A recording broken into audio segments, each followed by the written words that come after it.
میر افضل گلزار اور آپ دیکھ رہے ہیں گلزار نیوز۔ اس وقت میں موجود ہوں جابا ملک پور بستی گلزار سے اپنے ناظرین کو آج کی تازہ اپڈیٹس دیتے ہیں۔ اللہ تعالیٰ لاکھ لاکھ شکر، زندگی کے ایک اور دن میں بڑھتی عمر میں اضافہ ہوا اور گھٹتی عمر ایک دن کم ہو گیا۔ آج درجہ حرارت 2 سینٹی گریڈ، کل 3 تھا، اس اگلے دن 4 سینٹی گریڈ تھا۔ دن بہ دن درجہ حرارت گرتا جا رہا ہے اور اس کے سب سے زیادہ اثرات جو مرتب ہوتے ہیں وہ بزرگوں، بچوں، کمزور اور بیمار لوگوں پر۔ ہمارا ملک، ہمارا صوبہ، ہم اتنے وسائل تو نہیں ہیں اپنے کمروں کو گرم رکھیں۔ ایندھن کی قیمتیں آسمانوں سے باتیں کر رہی ہیں، غریب آدمی کی دسترس سے خریدنے کی قوت نہیں ہے۔ باقی معاشی مسائل ہیں بہت زیادہ۔ دعا ہے کہ اللہ پاک اس میں بہتری فرمائے۔ یہ زندگی کا ایسا ہے، کبھی اس پر پریشان ہونے کی ضرورت نہیں ہے، محنت کرنے کی ضرورت ہے۔ جو مقدر میں لکھا ہے وہ کر رہے گا۔ تو آج میں اپنے ناظرین کے ساتھ ایک واقعہ شیئر کرتا چلوں، چونکہ ہماری یہ پالیسی ہوتی ہے کہ ہم کسی کا نام، پتہ، شناخت نہیں بتاتے، لیکن بعض واقعات ایسے ہوتے ہیں کہ جن کو ہم اپنے ناظرین کی نظر کرتے ہیں کہ اے اللہ ہمیں ہر آزمائش میں ثابت قدم فرما۔ وہ اس طرح کہ کل تقریباً 1 بجے کے وقت ایک معمر شخص جس کی عمر 65-70 سال کے قریب تھی، تو وہ میرے پاس میرے آفس میں آیا۔ تو پہلے تو میں سمجھا کہ شاید یہ کوئی مانگنے والا ہوگا، تو دروازے سے جب این ہوا تو اس نے پہلے مجھے سلام کیا اور پھر کہا کہ میں اپنے جوتے اتار کر آؤں۔ میں نے کہا نہیں، پہن کر آئے۔ تو وہ میرے سامنے آ کر بیٹھ گیا۔ میں نے اس کی خیریت دریافت کی، آنے کی وجہ پوچھی، تو وہ پشتو سے مجھے پشتو سپیکنگ لگا۔ تو پھر میں نے اردو میں اس سے بات کی، تو اس نے اپنی آنے کی پوری روادات مجھے سنائی کہ یہ میڈیا کا آفس ہے، میں خیبر پختونخوا کے ایک ضلع کا رہنے والا ہوں اور میں اپنا ایک مسئلہ میڈیا کی توسط سے پبلک کرنا چاہتا ہوں، تو آپ اس بارے میں میری رہنمائی فرمائیں۔ مجھے ان کی باتیں سن کر بڑی عجیب سی لگی کہ ان کی آنکھوں میں آنسو اور آواز میں درد تھا، تو میں سمجھا کہ یہ بڑا دکھی انسان ہے۔ اس نے کچھ بھی نہیں کہا اور میں بہت کچھ سمجھ گیا۔ تو پھر میں نے اس سے پوچھا کہ بتائیں بابا، میں آپ کی کیا مدد کر سکتا ہوں؟ تو انہوں نے کہا کہ میں KPK کے کسی ایک ڈسٹرکٹ سے ہوں جو میں نہیں بتا سکتا۔ ناظرین، مجھے تو بتایا لیکن میں آپ کو نہیں بتا سکتا، کیونکہ جب اس کے داستان میں نے سنی تو وہ مجھے بڑی عجیب لگی۔ آپ بھی ذرا توجہ فرمائیں، زندگی میں کبھی ایسے واقعات بھی آتے ہیں۔ اس نے کہا کہ میرا ایک بیٹا، میری پڑھی لکھی فیملی ہے، سارے ایجوکیٹڈ، 2 بچی ہیں، 6 بچے ہیں، اور ان میں ایک بیٹا بہت شوقین تھا پولیس فورس میں جانے کا۔ تو اس نے تعلیم حاصل کی اور وہ پولیس ڈپارٹمنٹ میں چلا گیا۔ تو کچھ عرصہ قبل وہ دہشت گردوں کے ہاتھوں شہید ہو گیا۔ تو اس کے غم میں گھر کے تمام افراد جو تھے وہ انتہائی خوفزدہ اور سہمے رہے، اور ہر وقت رونا، ڈھونا، پیٹنا، پریشان رہنا۔ تو یہ میرے لیے بڑا مسئلہ بن گیا۔ میں نے لاکھ سمجھایا کہ موت حقیقت ہے، برداشت کریں، تو برداشت کی حد ہوتی ہے۔ سب اس کے غم میں ڈوبے ہوئے تھے۔ تو میرے ذہن میں ایک تجویز آئی کہ میں اپنا یہ گھر کچھ عرصے کے لیے یہاں چھوڑ دوں اور میں کسی اور مقام پہ ان کو لے کر جاؤں، تاکہ یہ ان کی اس یادوں سے نکل سکیں کہ یہاں وہ بڑے ہوئے، چلے پھرے، یہاں اس کمرے میں رہتے تھے، یہ ان کی چیزیں تھیں۔ ان چیزوں کو دیکھ کر روزانہ کی بنیاد پر ان کا ایک ماتم ہوتا تھا۔ تو یہ جب بزرگوں نے مجھے بتایا تو پھر میں نے کہا آگے کیا ہوا؟ کہا کہ میں اپنے مکان کو اپنے بہنوئی اور اس کے بیٹوں یعنی اپنے سالوں کے سپرد کر دیا کہ اس کی دیکھ بھال بھی کرو، اور اگر کوئی مناسب کرایہ دار ملے تو کرائے پر دے دو، اگر کوئی فروخت میں مناسب قیمت مل جائے تو بیچ دینا۔ تو میں مانسر آ گیا۔ تو یہاں ہم کچھ کافی دنوں سے رہ رہے ہیں۔ کچھ عرصہ قبل جب میں وہاں اپنے پرانے گھر گیا، وہ خیبر پختونخوا کے یعنی دور افتادہ ٹرائبل ایریا کا آپ کہہ دیں، سیٹل ابھی تو سیٹل ہو چکا ہے۔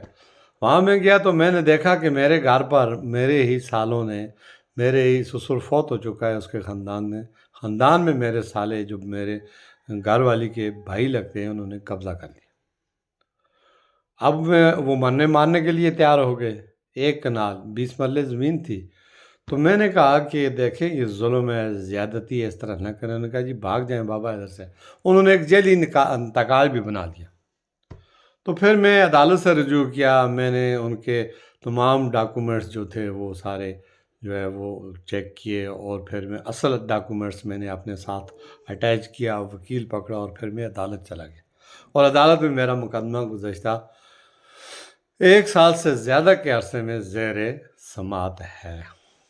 اب میں یہ چاہتا ہوں کہ یہ داستان میں اپنی میڈیا پر پبلش کروں کہ کسی کی امانت میں خیانت کرنا، کسی کے گھر پر قبضہ کرنا، یہ کتنا ظلم ہے۔ ہمارے وسائل بھی نہیں ہوتے۔ ایک غم وہ تھا کہ بیٹا ہم سے جدا ہوا، دوسرا غم یہ ہو گیا کہ ہم سے ہمارا چھت چلی گئی، اب ہم کرائے کے مکان میں رہتے ہیں۔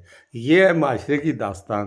اب آپ بتائیں کہ میں کیا کروں، کس کے سامنے جا کر اپنا دکھ سناؤں، کون میری داد رسی کرے گا؟ تو میں 2 منٹ خاموش ہو گیا۔ میرے دل پر اس کی بات لگی۔ پھر میں نے ایک حدیث سنائی کہ حضور صلی اللہ علیہ وسلم نے فرمایا کہ جس انسان نے مسلمان نہیں کہا، مسلمان تو ایک مذہب ہے، حضور صلی اللہ علیہ وسلم کی پوری امت جس میں غیر مسلم بھی ہیں تو نبی کی امتی۔ تو ان کے والد سے انہوں نے کہا کہ جس نے اپنی طاقت، اپنی چالاکی، اپنی زور زبردستی سے ہوش حواس کے ساتھ کسی اپنے مسلمان یا کسی دوسرے انسان کی چیز پر، زمین پر 1 بالش برابر، اتنا آگے ہاتھ سے انہوں نے اشارہ فرمایا کہ 1 بالش کے برابر ناحق قبضہ کیا، تو کل قیامت والے دن وہ جو پلسرات جو بال سے زیادہ باریک، تلوار سے زیادہ تیز، اور جس کے نیچے جہنم کی بڑھتی ہوئی دیکھتی ہوئی آگ، اس سے گزر کر جنت اور جہنم کا فیصلہ اس پلسرات سے ہوگا، تو یہ اس کو اٹھائے گا، خالص 1 بالش زمین کا ٹکڑا نہیں اٹھائے گا، 7 پشتیں زمین کی وہ اپنے اوپر اٹھا کر پھر وہاں سے یہ گزرے گا۔ تو آپ بتائیں کہ کیا یہ وہاں سے گزر سکے گا؟ تو بابا نے کہا ایسے حالات میں تو وہ نہیں گزر سکے گا۔ تو میں نے کہا آپ انتظار کریں، آپ نے عدالت سے رجوع کیا ہے، اور عدالت سے فیصلہ آنے تک آپ کسی قسم کا کوئی قدم نہ اٹھائیں، اور نہ پریشان ہو، اس معاملے کو اللہ کے سپرد کریں۔ رات 2 بجے اٹھ کر اپنے رب کی عدالت میں اس مقدمے کو دائر کریں، اور اللہ سے بڑا کوئی طاقتور نہیں۔ مجھے کبھی یقین ہے کہ آپ کا فیصلہ انصاف پر ہوگا، اور عدالت سے پہلے اگر کہیں بھی آپ کوئی قدم اٹھائیں گے، ایک تو توہین عدالت بھی ہوتی ہے، اور دوسرا جذبات بھی بڑھتے ہیں، اور انسانی زندگیوں کو بھی خطرہ ہوتا ہے۔ میرا تو یہ آپ سے مشورہ ہے۔ تو پھر میں آپ کی مزید بابا کیا خدمت کر سکتا ہوں؟ تو بابا نے کہا جی میں آپ میرے لیے دعا کریں۔ میں نے پھر ہاتھ اٹھایا کہ جی آپ ہی دعا کریں۔ ہم دونوں نے مل کر دعائیں کی، آمین کہا کہ یا اللہ اس مشکل سے ہمیں نجات دلا، اور خاص کر اس بزرگ کو جو ہمارے پاس ہے، ہم ان کے لیے دعائی کر سکتے ہیں۔ یہ واقعہ ناظرین میں آپ کی نظر اس لیے کرتا ہوں، آئے روز کوئی نہ کوئی حادثات، واقعات جہاں انسان رہتے ہیں وہاں ہوتے ہیں۔ ضرورت سمجھ کیا ہے کہ کچھ کو نظر انداز کرنا پڑتا ہے، اور جان بوجھ کر ایک آدمی اگر حق پر بھی ہو اور حالات کے مطابق اس کو اگر وہ اس حق کو بھی چھوڑ دینا، تو کل قیامت میں حضور صلی اللہ علیہ وسلم نے فرمایا 2 انگلیوں کے درمیان کی جگہ بتائی، اس طرح میں اور وہ میرے قریب ہوگا۔ برداشت بڑی چیز ہے، صبر بڑی چیز ہے۔ ہمیشہ ہم نے یہاں نہیں رہنا، ہم سے پہلے بھی لوگ آئے رہے چلے گئے، ہمارے بعد بھی آئیں گے چلے جائیں گے۔ ہم آئے اب زندگی کے اس سٹیج پر ہے، اس مرحلے میں ہے کہ ہمیں اب سیٹ نہیں مل رہی، ہمارا وقت تمام ہو چکا ہے، ہم انتظارگاہ پر کھڑے ہیں اور اپنی بس کا انتظار کر رہے ہیں۔ کسی بھی وقت، کسی بھی لمحے جب اللہ پاک کا حکم آئے گا تو ہم اس دنیا سے چلے جائیں گے، نہ یہ ہم زمین ہمارے ساتھ جائے گی، نہ یہ مال ہمارے ساتھ جائے گا، اور نہ جو کچھ جس کے لیے ہم نے اپنی جان مال اولاد قربان کی وہ ہمارے ساتھ جائے گا۔ ہاں ایک چیز ہمارے ساتھ جائے گی، وہ ہے اعمال۔ جو ہم اچھے کام کریں گے اچھا صلہ ہمیں وہاں ملے گا۔ نیک اولاد چھوڑیں گے، دعا کرے گی، اس کا صلہ ملے گا۔ درخت لگائیں گے، راستہ بنائیں گے، مسجد بنائیں گے، پانی کے کنویں نکالیں گے، مظلوم کی مدد کریں گے، حقوق العباد کا خیال رکھیں گے، دوسروں کا خیال رکھیں گے، اور کسی کے حق پر ڈاکہ نہیں ڈالیں گے۔ تہمت لگانا، جھوٹ بولنا، نہ کسی کے مال پر قبضہ کرنا، گالی گلوچ دینا، غول کو باڑا کرنا، چیخنا، پڑوسی کو تنگ کرنا، انتہائی کبھی فعل ہے۔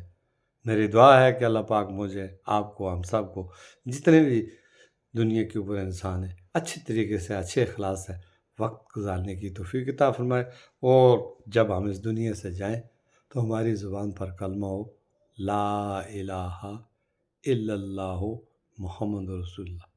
اللہ تعالیٰ اسی کے ساتھ ہمیں اس دنیا سے جانے کی توفیق